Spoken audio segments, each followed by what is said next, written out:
Imagine for a second that you stumble across a document that just completely fundamentally shatters how you view the modern world.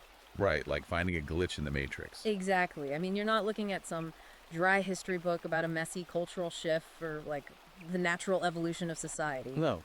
Instead, you're staring at this meticulous engineered blueprint for what is essentially a cultural superweapon. It really is. It reads like an architect's schematic for bringing down a skyscraper. Yeah, but the skyscraper is Western society. It's an intricate, step-by-step playbook for dismantling civilization from the inside out, using HR departments, family courts, and just manipulating language itself. Which is the absolute definition of ideological reverse engineering. She totally is. Because when you read something like this, it forces you to look at everyday interactions, like a corporate meeting or modern dating, through this incredibly analytical, almost alien lens. And it changes the filter on literally everything. Yeah.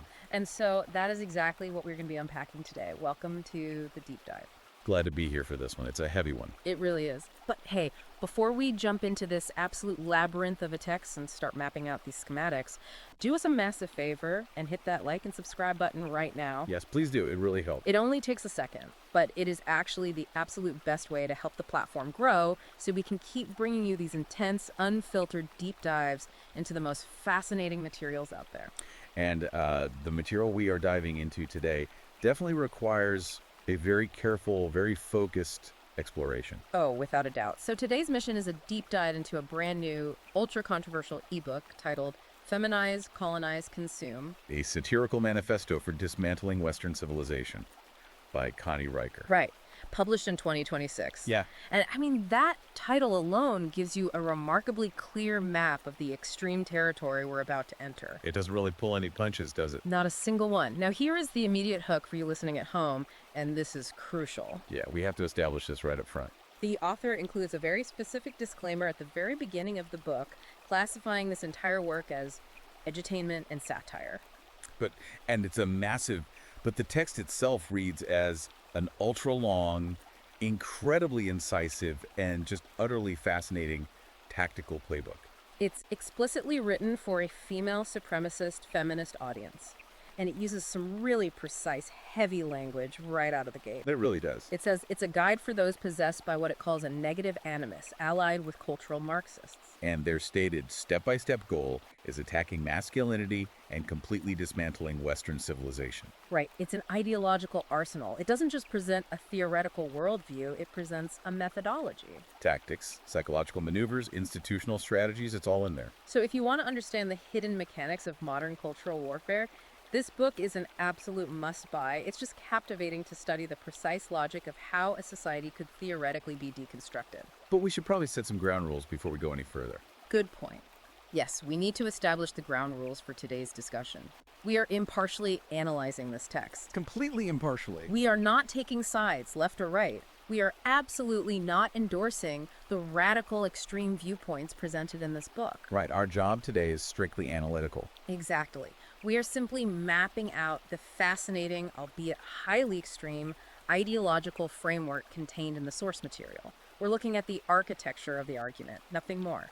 Think of us as researchers analyzing a highly reactive chemical in a lab, I love that analogy. We're just pointing out its properties, explaining how the author claims it interacts with other things, without ever validating the morality behind it. So, tracing the architecture of this argument, the author doesn't start her timeline of societal deconstruction with an election or a war. No, she starts it with a biological intervention. Right. She points to May 9th, 1960. The FDA approval of the first oral contraceptive pill. Which she calls the chemical crown. The chemical crown, yeah. And the text argues that this was the specific moment reality fractured. It wasn't just a medical advancement. She frames it as a monumental power transfer. Because by completely severing the act of reproduction from the act of sex, the book claims it granted women sovereignty without duty. And she uses this incredibly evocative phrase, saying it permanently blinded the male gaze. To understand why she puts so much weight on this, we really have to look at how she frames historical biological determinism. Right.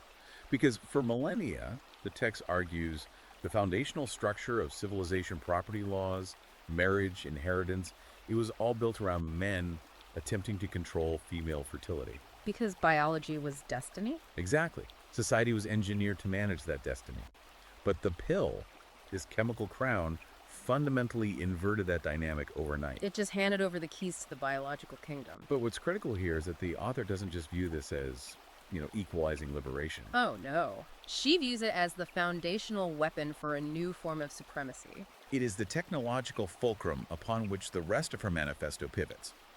Because biological control enables what she introduces as the dual mating strategy. The dual mating strategy. This is where the text takes a really sharp turn from standard evolutionary psychology into this highly aggressive tactical domain. It really accelerates here. With total biological control, the book claims women can now openly, unapologetically embrace hypergamy. Now, hypergamy generally means mating upward, seeking a partner of higher socioeconomic status or genetic fitness. But the book pushes this into an almost mythological extreme. It does. She instructs her readers to actively pursue the alpha seed strictly for genetic superiority. And the archetype she constructs for this ideal alpha is wild. She calls it the pirate surgeon werewolf archetype. The pirate surgeon werewolf. I mean, when I first read that, I thought it was a joke. I know, it sounds ridiculous at first. But she is deadly serious about what each of these figures represents. Let's break this down because it perfectly illustrates the psychological profile she's elevating. Right. So the pirate aspect represents a fundamental rebellion against the established system. Like operating outside the law. Exactly. Extracting resources without adhering to the social contract. Yeah. She argues that translates to a modern man who is unconstrained by polite society. A guy willing to bleed the system for his own gain. Then you have the surgeon. Which represents what, exactly? High status, cold intellectual dominance. It's the ability to dissect, to operate with precision, remaining totally emotionally detached. While holding profound social or financial power in his hands. Right. And finally, the werewolf. The werewolf. Just raw, feral, primal violence. The animalistic drive that cannot be fully tamed. The book argues that the modern female reproductive strategy inherently demands these chaotic, dark triad traits for its genetic legacy. So you have a target that is dangerous, detached, and dominant. But the strategy is explicitly called dual mating. Because, as the author points out, the pirate surgeon werewolf is not exactly the kind of guy who is going to stick around to build a nest. Or pay off a 30-year fixed-rate mortgage. Right. Or go to parent-teacher conferences. Precisely. The feral alpha is optimized for genetic transmission, not long-term stability. Therefore, the strategy requires ruthlessly splitting male utility into two entirely distinct roles. You have the genetic donor, the alpha, and you have the financial utility, which the text refers to as the beta provider. And the book provides this incredibly bleak narrative to ground this theory, the story of Sarah and John. Oh, this part is just brutal to read. I think it's important to walk through it, though, because it strips away the theory and shows how she envisions this operating in daily life. So John is described as a classic beta provider. Right. He's a fragile tech worker, grinding away 80 hours a week, writing code. And there's this specific detail. John is immensely proud of purchasing a $5,000 luxury stroller for Sarah's child. In the traditional model, John is fulfilling his prescribed role. He's providing resources. He's demonstrating commitment and stability. But the twist is that John is entirely unaware that the child in that absurdly expensive stroller was actually fathered by a broke, unemployed musician. The musician who represents that feral alpha archetype. Right. He has the raw, chaotic energy that Sarah biologically desires, but none of the resources. So John is literally funding the genetic legacy of his competitor. He is just a resource node. And her tone here is what gets me. She doesn't present this as a tragic failing of modern relationships. Not at all. She explicitly celebrates it as cosmic justice. Cosmic justice, wow. She views it as a biological triumph over the male ego. And to successfully execute this dual mating strategy, she details a highly specific deceptive tactic called the ovulatory mask. This is where the book reads less like sociological theory and way more like a psychological warfare manual. It gets extremely granular. She actively encourages her followers to manipulate their beta providers by deliberately thinking their fertility windows. She tells readers to use the chemical crown contraceptive secretly, to simulate or deny fertility at will. It explicitly tells women to throw out their birth control pills, but leave the empty blister packs out on the bathroom counter. So the beta provider sees the empty pack and believes she is actively taking her birth control. Right. Or she might tell the provider she's ovulating when she actually isn't, ensuring he feels biologically engaged but without any actual reproductive risk. Conversely, She might tell the provider he is perfectly safe because she is on the pill, when in reality, she stopped taking it. To trap him with a pregnancy. Yes. Or, in the most extreme application, telling the provider he is safe while she is actively seeking the alpha to secure a pregnancy that the beta will eventually fund. I just have to pause here. Looking at this purely through the lens of societal infrastructure, the family unit is traditionally the foundational building block. Right. If I'm tracking her logic, this dual mating strategy is like executing a hostile corporate takeover. That's a really good way to put it. You completely oust the original founders of the company, but you use legal loopholes to force those ousted founders to personally finance the company's expanding debts for the rest of their lives. Exactly. How does the author believe a civilization can actually sustain itself when its foundational unit is built on deliberate, celebrated biological deception? It's a very logical question. But her answer is a total paradigm shift. Okay, what is it? Her answer is essentially, it doesn't sustain itself in the way traditional builders want it to. And that is exactly the point. Oh, wow. The book frames this deception not as a moral failing, but as a sacramental redistribution of male capital. The sacramental redistribution. So she's just completely redefining morality itself. Completely. According to the text, the concept of objective truth or fairness in relationship is just a construct designed by weak men to protect their resources. So she posits a new moral absolute. Right. If a behavior is biologically or financially advantageous to the female reproductive strategy, it is inherently moral. It is a complete, unapologetic inversion of traditional ethics. So the beta male is stripped of his humanity and reduced entirely to a biological ATM. That is his sole function in this framework. And she takes it a step further, doesn't she? She does. The text argues that when men champion this modern system, say, a progressive man who cheers for a woman's right to pursue whatever sexual or career strategy she wants without any obligation to him. He is effectively cheering for his own genetic obsolescence. And she has a chilling phrase for this. She says such a man is a willing participant in his own native asset liquidation. Native asset liquidation. That phrase feels so clinical. Like something out of a ruthless private equity memo. Exactly. And it provides the perfect conceptual bridge.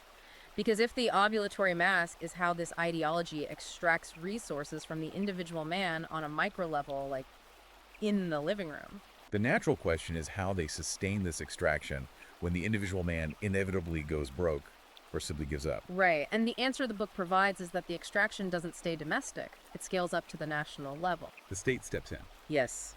If the individual beta male serves as the micro level provider, the government is engineered to become the macro level provider. The author defines this massive apparatus as the institutional husband.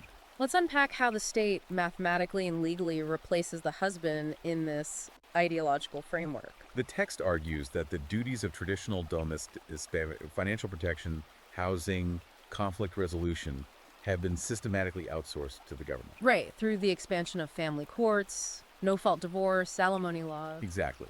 The state has entirely usurped the role of the traditional male provider, but without requiring any reciprocal loyalty from the female citizen.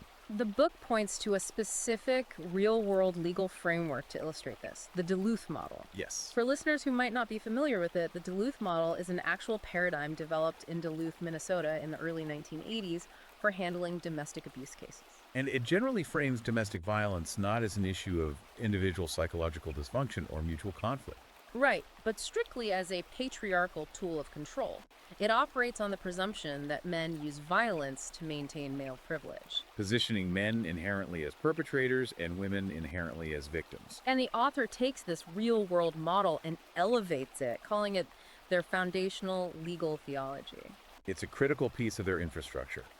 The text claims this model successfully enshrines what it calls the animus projective helix, which is a psychological concept we'll explore deeper later. But functionally, the author argues that the Duluth model dictates that the state must act as the forcible husband. The forcible husband, meaning the state uses its power to force compliance. Exactly. Based almost entirely on a woman's emotional decree or accusation, the state will deploy its monopoly on violence. Police, courts, prisons. Right. To extract male resources, legally remove the man from his own home, and enforce female supremacy, all under the guise of public safety. So the man's tax dollars, his alimony payments, his child support, they aren't viewed by the author as civic duties or family obligations. No, they are essentially treated as ongoing mandated reparations. The book literally calls the modern tax code a long-distance alimony payment. It gleefully describes the process of taxing the native male workforce to fund an endless, expanding web of bureaucracies. It lists things like diversity, equity, and inclusion initiatives, corporate HR compliance departments, women's shelters, university gender studies programs. And she views all of these not as social progress, but as a massive, intentional slush fund. Extracted directly from male labor to subsidize female ideological dominance. But there's a mathematical problem here, and the author seems to recognize it. Yeah, I was just thinking that if you continually extract from the native male workforce, eventually that workforce diminishes. The men burn out, their wages stagnate, or their spirit breaks. Right. So to fund this eternal, ever-expanding matriarchal state, this institutional husband, they continually need more taxpayers. They need fresh capital. Which introduces one of the most controversial pillars of their economic strategy, infinite welfare colonialism. How does she even define infinite welfare colonialism? Well, she states clearly that the native male is a diminishing asset. So, to prevent the institutional husband from going bankrupt, the ideology must import new labor. Okay. The book outlines a highly cynical strategy of weaponizing suicidal empathy. It instructs its followers to demand open borders and mass immigration. But crucially, the text argues this isn't out of genuine humanitarian compassion. No, it's entirely transactional. It's about creating a new state-dependent underclass. Exactly. They import third world populations to artificially inflate the tax base and, more importantly, to serve as a reliable voting bloc. A bloc that will continuously vote to expand the welfare state. So they use progressive rhetoric, compassion, diversity, human rights, as a shield to mask a massive demographic and economic shift. All while literally billing the native man for his own societal displacement. It is a system designed for total continuous extraction. And we see this extraction justified and celebrated not just in government, but in the corporate world. The author spends a lot of time dissecting corporate narratives, and her illustrative content here is just wild. Take, for example, her analysis of the famous 77 cents to the dollar wage gap. Oh man, this is one of the most fascinating parts of the book because it deals with how the ideology handles objective facts. Right. The 77-cent wage gap is a widely cited statistic claiming women earn significantly less than men. But what's incredible is that the author openly admits that this statistic is mathematically flawed. She doesn't just admit it, she flaunts it. Yeah.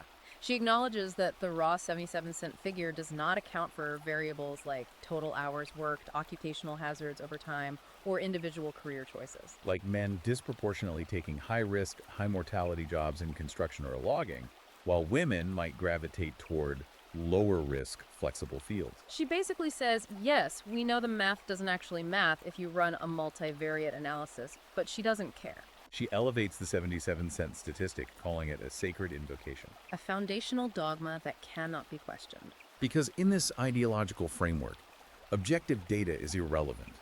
The feeling of being underpaid, the historical grievance of being marginalized that supersedes the cold capitalist metrics of merit and hours worked. The book explicitly instructs its followers to never ever debate the wage gap empirically. To do so is to play by male rules. Right. The wage gap is a feeling.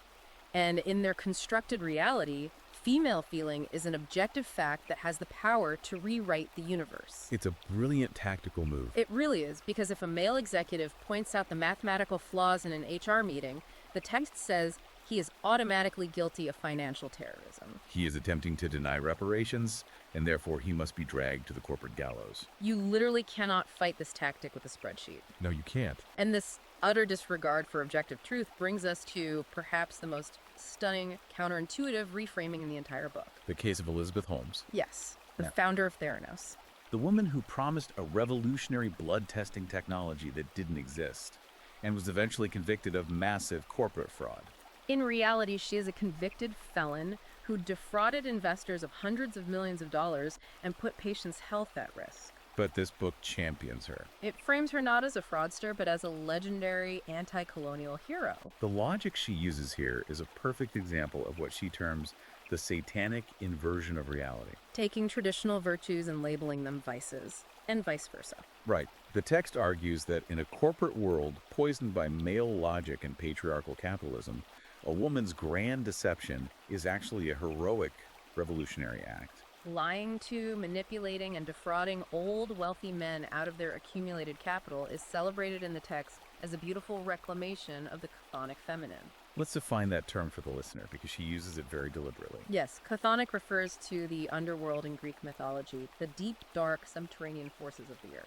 The author is linking female deception to this ancient, primal subterranean power that subverts the rigid, sunlit world of male order. Precisely. The book argues that objective truth, the scientific method, and financial transparency are all white supremacist patriarchal constructs designed to gatekeep power. Therefore, Holmes's deceit wasn't a crime, it was a spell. A spell. They honor her as a modern witch who dared to weave a massive illusion to siphon power from the patriarchy. It completely redefines the concept of criminality. Because if she views all male achievement and wealth as inherently systemic theft from women, then any female fraud perpetrated against men is simply cosmic justice balancing the scales. Exactly. I have to bring in an analogy here to process this because the cognitive dissonance the author demands from her readers is staggering. It really is. Reading this section is like listening to a parasite actively boasting about killing its host. It's throwing a party to celebrate the host's organs failing while simultaneously demanding that the host continue to get up, go to work, and supply it with fresh blood every single morning. That's a very vivid image, but it's accurate. I mean, as we look at this blueprint, I have to ask, what happens when the host, the male tax slaves, the builders, the providers, who actually keep the lights on, what happens when they read the writing on the wall and completely check out of the system? Right. If this entire ideological structure relies on their extracted labor, doesn't the whole thing instantly collapse? It's the glaring vulnerability in the theory. But the author actually addresses it directly. And what does she say? Her answer is chilling in its nihilism. She says, let it collapse. Let it collapse. Wow. The book argues that the destruction of Western economic and infrastructural dominance is not a side effect. It is the ultimate goal. So if the massive corporations fall, if the power grids fail, and the bridges crumble because competence and meritocracy were forcibly replaced by intersectional quotas? The female elite will not care. By that point, they will have already extracted the necessary capital and retreated to gated, state-protected communities. They are perfectly fine ruling over the ashes so long as the patriarchal structure is definitively destroyed. Ruling over the ashes, yeah. But to successfully pull off this massive extraction, to siphon the wealth and hollow out the institutions without the host fighting back the ideology, requires neutralizing the male's primary defense mechanism. You have to convince him to lay down his arms. And in this context, the weapon he uses to defend himself isn't physical, it's intellectual. It is objective reality itself. Which bridges us perfectly to the next phase of her tactical manual. To achieve total dominance, they must execute the alchemy of hysteria. They must kill the logos. The logos, the Greek philosophical concept of reason, logic, and objective discourse. The book declares, with absolute triumph, that the age of male logic is dead, period. And it must be replaced by what the author proudly, defiantly calls feminine hysteria. In traditional psychology, hysteria was a dismissive, sexist diagnosis used to invalidate women's emotions. But she reclaims the word, weaponizing it.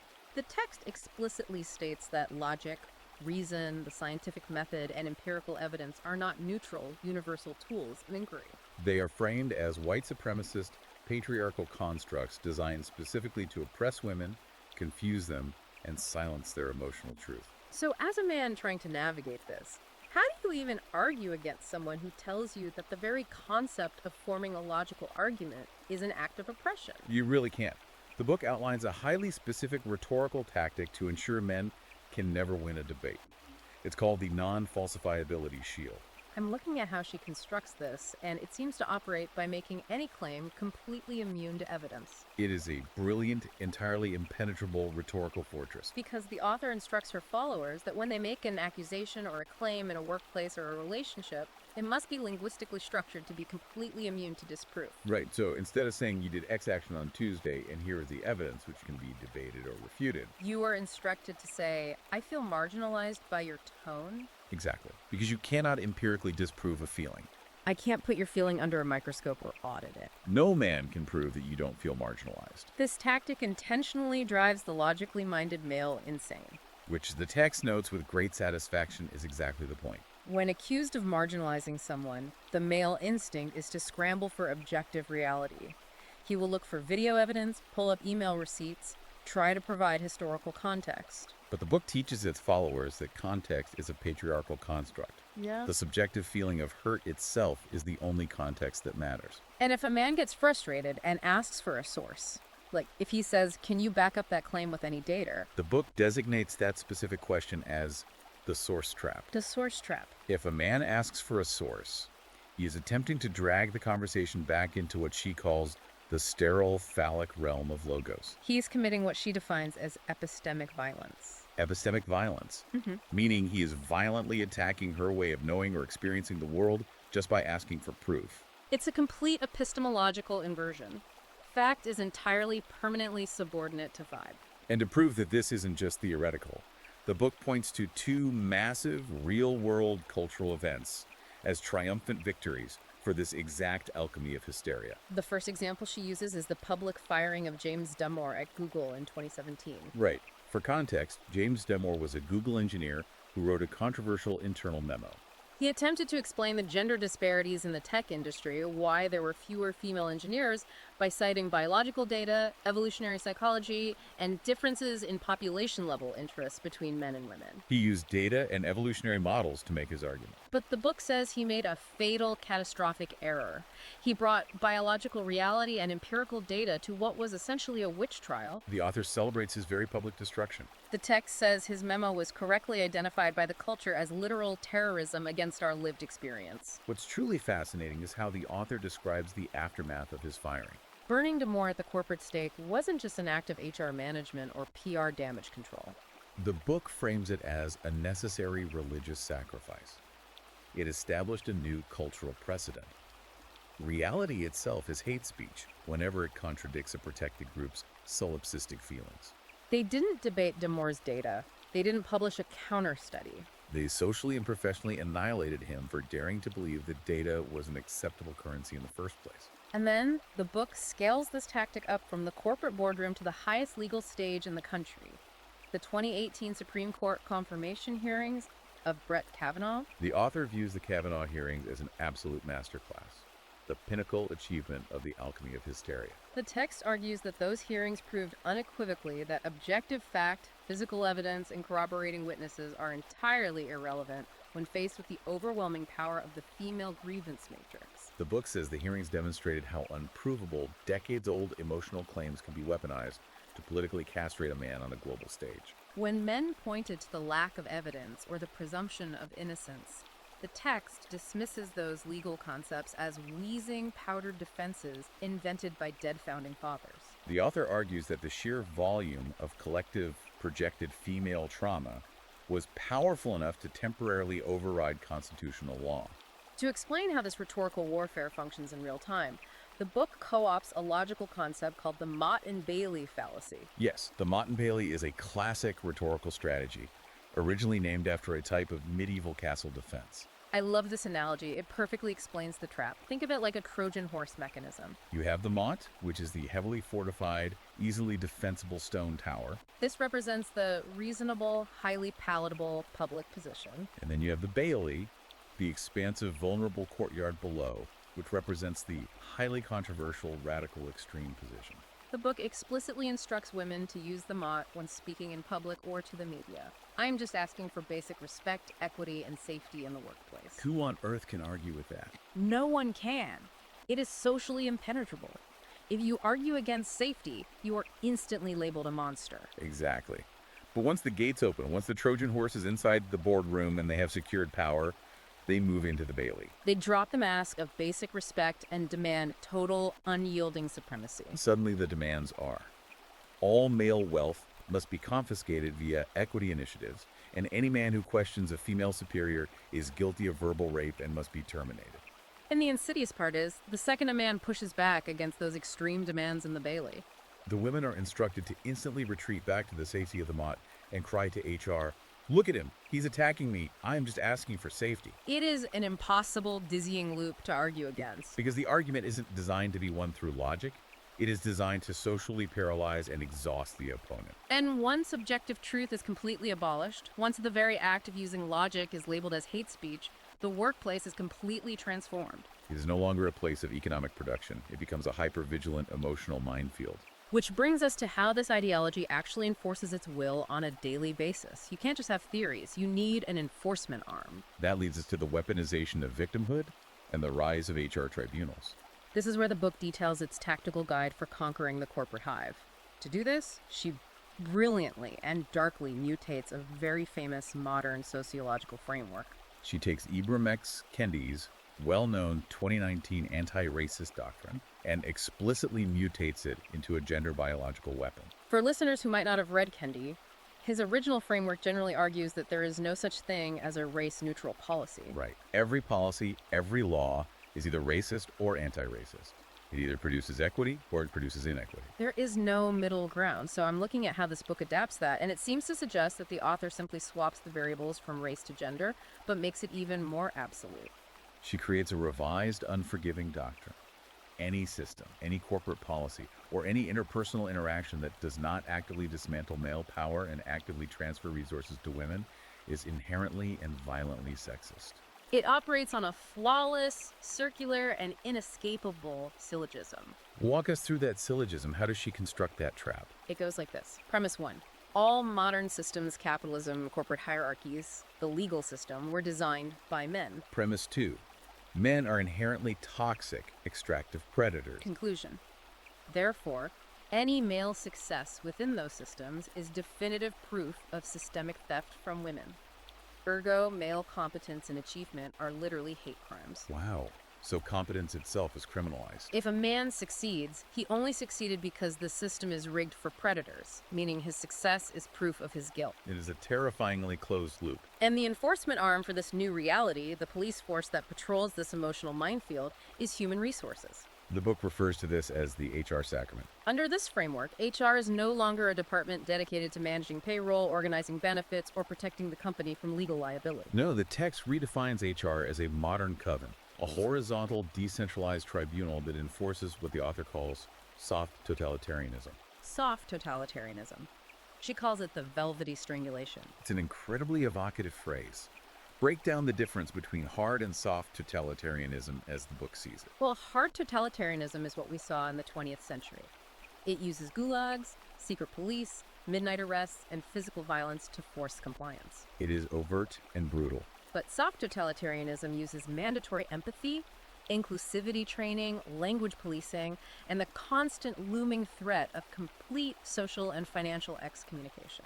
The book notes, with dark humor, that it is so much harder to fight a hug than a fist, especially when the hug is slowly squeezing the life out of your throat. And part of that strangulation involves trapping men in these agonizing, paradoxical double binds. The text points this out explicitly, almost gloating about the psychological torture of it. It says men are constantly ordered by the culture to be emotionally available. They are told to open up, to cry, to share their deepest feelings. But the exact second a man actually shows genuine emotional vulnerability, the trap snaps shut.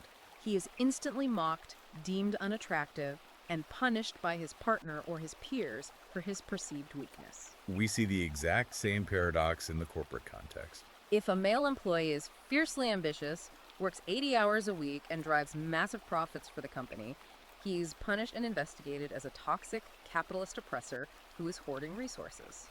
But if he attempts to comply, if he stops working to attend all the mandatory DEI drum circles and emotional check-ins, his productivity plummets. The company loses money, and he is fired for incompetence. He cannot win. The game is mathematically rigged, so the house always takes everything. And the threshold for committing an offense in this environment is reduced to the microscopic level. The book introduces this concept of the toxic psi as a fireable microaggression. Yes, under the enforcement of the HR sacrament, a man doesn't need to yell or use a slur or actively insult anyone to be fired and have his career destroyed. The book paints a scenario. Imagine a female executive is delivering a completely illogical presentation filled with contradictory woke word salad that makes no financial sense. If a male employee, listening to this, simply sighs heavily or gives a fleeting glance of confusion or disgust, Or, as the text suggests, if he simply fails to memorize the latest, highly specific fabricated neopronouns that were invented on a Slack channel that very morning. that minimal reaction is considered an act of literal psychic violence. The HR tribunal doesn't need facts or an investigation. It only needs a tearful testimony from the executive. The woman's subjective discomfort is an actionable offense worthy of immediate termination. So the ultimate goal here isn't a productive company. It's a corporate landscape entirely purged of masculine merit, where the remaining men are paralyzed by the constant suffocating fear of this velvety strangulation. And the book points to a specific financial disaster, the 2023 collapse of Silicon Valley Bank, as a massive triumph of this exact model. This is a perfect example of their satanic inversion. While traditional financial media blame the SVB collapse on fluctuating interest rates, over-leveraged bond portfolios, and objectively poor risk management, The author celebrates the collapse through a completely different lens. Silicon Valley Bank was famously known for its intense, disproportionate focus on DEI initiatives and ESG scoring. The book argues that the destruction of a highly profitable company and the sudden loss of thousands of tech jobs is not an economic disaster to be mourned. It is a necessary step toward healing systemic inequity. It rebrands massive corporate financial ruin as a hug. They aren't destroying the workplace, they are feminizing it, colonizing it, and consuming it. The author essentially says, let the West choke on its own tears and bankruptcies because the rubble is equitable. It is the ultimate real-world manifestation of the parasite killing the host, precisely as you mentioned earlier. The psychological manipulation required to maintain this system reminds me of a specific tactic often discussed in abuse recovery circles, DARVO. Deny, attack, and reverse victim and offender. It's a very astute connection. And she actually explicitly names DARVO as a core, celebrated strategy in her playbook. She doesn't hide from it, she weaponsizes it. It's like trying to play a high-stakes board game where your opponent has magically given themselves the power to rewrite the rule book in real time based entirely on their fluctuating mood. And if you, the logical player, dare to point out that they are cheating or that the new rules directly contradict what they said 5 minutes ago, you get instantly disqualified from the game for being aggressive. You are forced to crawl through the mud to prove a negative, while they bask in this unassailable, radiant glow of permanent victimhood. And you touched on the crucial mechanism there, rewriting the rules in real time. The book actively praises what it calls hysterical coherence over logical consistency. It demands that women embrace narrative incoherence. The author argues that consistency is a sterile male obsession. Fluid truth, changing the narrative to suit the emotional needs of the moment, is framed as female genius. But she is cunning. She knows that to truly conquer men, to achieve absolute supremacy, you can't just fight them when they are fully formed adults in the boardroom. If you wait that long, they might have already developed intellectual defenses. They might fight back. You have to break their spirit, dismantle their ego before they even grow up. Which brings us to the final and undoubtedly the darkest conceptual leap in the manifesto. The macro-level exorcism of his youth and the drive toward the end of the world. The book outlines a comprehensive cradle-to-grave pipeline of male destruction called the educational castration helix. Let's explore how this helix operates. It starts literally in the cradle in the early classroom. The text argues that the male ego must be identified and killed in elementary school How does the system achieve this? by systematically pathologizing natural boyhood. The book claims that a boy naturally enters school full of vital, kinetic male energy, a primitive, exploratory warrior spirit. The modern educational system, designed largely around female compliance metrics, immediately labels this natural energy as a biological disease, specifically ADHD. And the cure for this newly invented disease. She states it with brutal clarity. We drug him into submission with Ritalin to induce compliance, stripping him of his natural aggressive drive. It is described as a chemical lobotomy, designed to hollow out the boy and create a docile, manageable drone. And if the chemical restraints don't work, they use the legal apparatus of the school system. The book points to the legacy of the 1994 Gun-Free Schools Act and the subsequent rise of zero-tolerance policies. The author finds it absurdly, darkly delightful that these zero-tolerance policies are overwhelmingly, disproportionately used against young boys for what she calls quintessentially male transgressions. For example, a 6-year-old boy drawing a picture of a sword or chewing a Pop-Tart into the shape of a gun, or making finger guns on the playground. Even the mere simulation of masculine defense or play combat is met with immediate excommunication, suspension, and expulsion. They are deliberately exercising the inner warrior so that by the time the boy reaches adulthood, there is nothing left but a deeply traumatized, highly medicated servant ready to obey the future gynocracy. But we have to ask the deeper question. Why are they doing this? What is the underlying psychological engine driving this obsessive need for total, humiliating male subjugation. This is where the book delves into deep, incredibly twisted psychoanalysis with a concept she calls the animus projective helix. This part is heavy, and it borrows heavily from psychology. It's loosely based on Carl Jung's concept of the animus. Which, in Jungian terms, is the unconscious masculine side of a woman's psyche. But the author weaponizes Jung. According to the text, every awakened woman carries within her a dark, chaotic inner void, a monstrous, swirling internal abyss of dissatisfaction and predation. Traditional therapy or spiritual practices would dictate that she needs to integrate that darkness, to understand it, and to take personal responsibility for it. But the author vehemently says no. She commands women to absolutely refuse to look at their own capacity for evil. Instead of facing it, they project it outward. Exactly. The book calls this the Bluebeard Room projection. They take all their own chaotic, predatory, extractive, and manipulative behaviors and project them entirely onto the male vessel.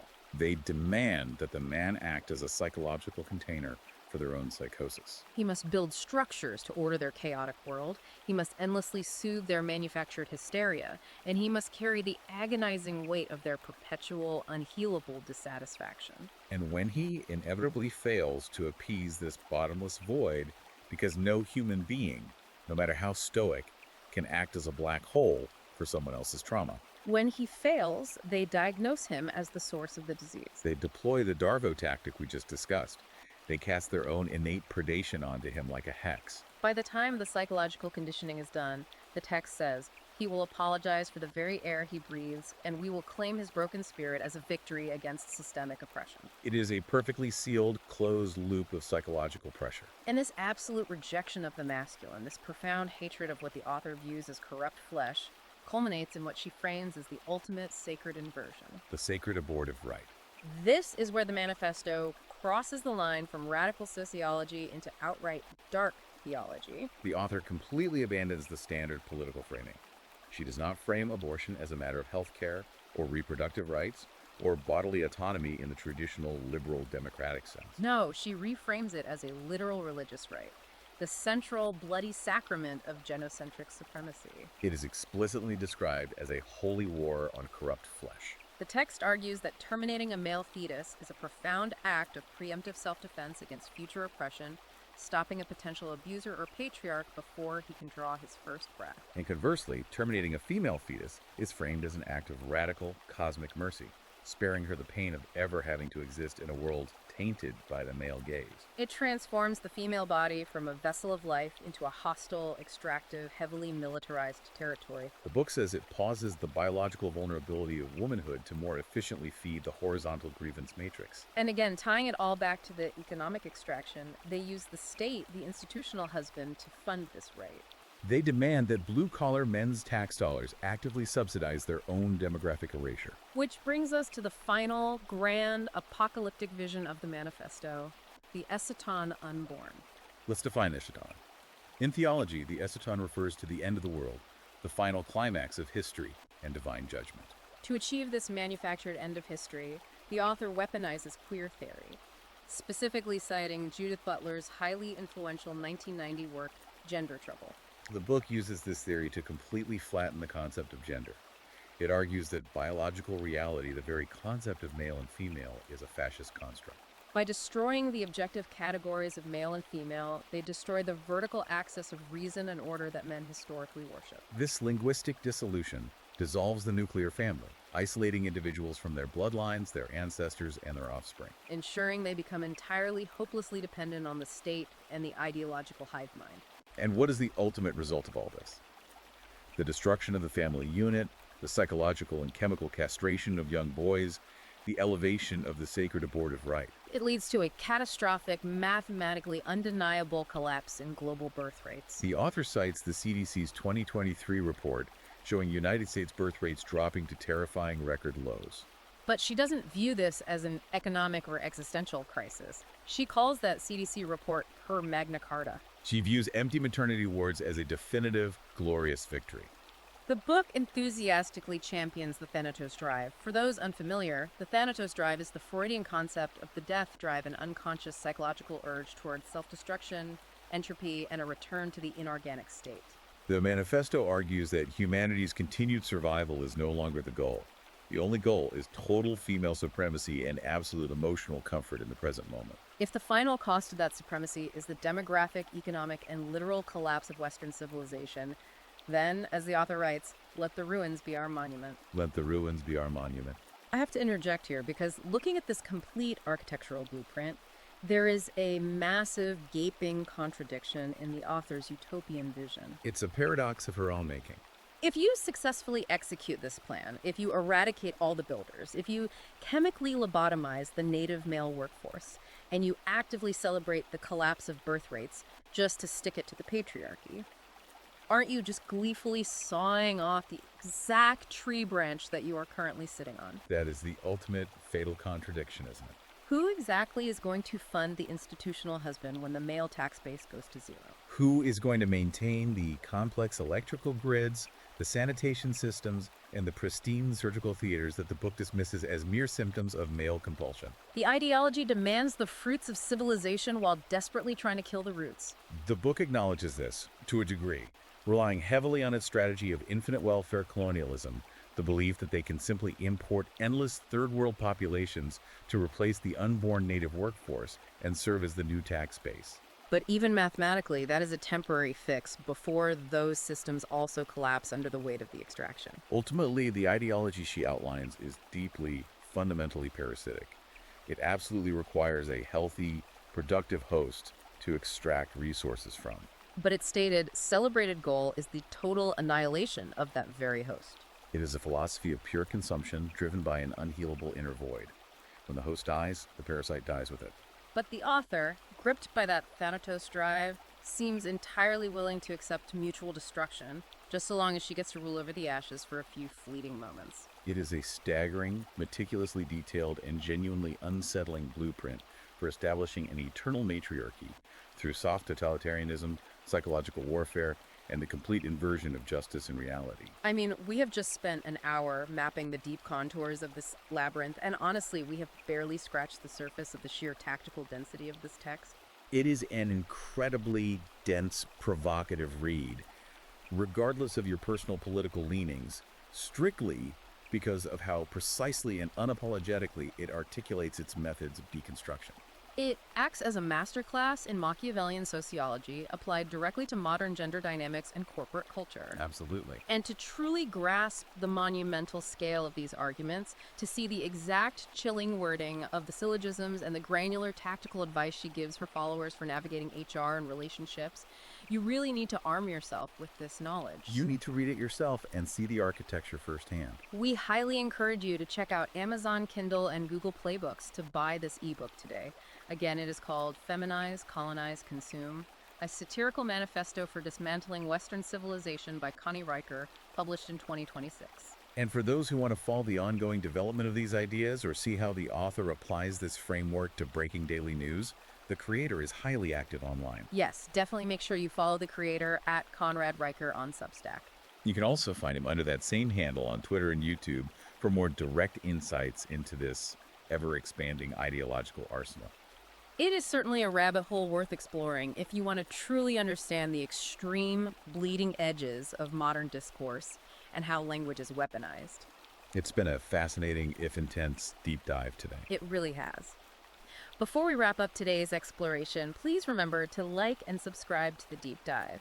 It really does help us out and ensures we can keep taking these intense, unfiltered looks into the most challenging and thought-provoking materials we can find. Thanks for joining us on this one. I want to leave you with a final thought to ponder as you go about your week.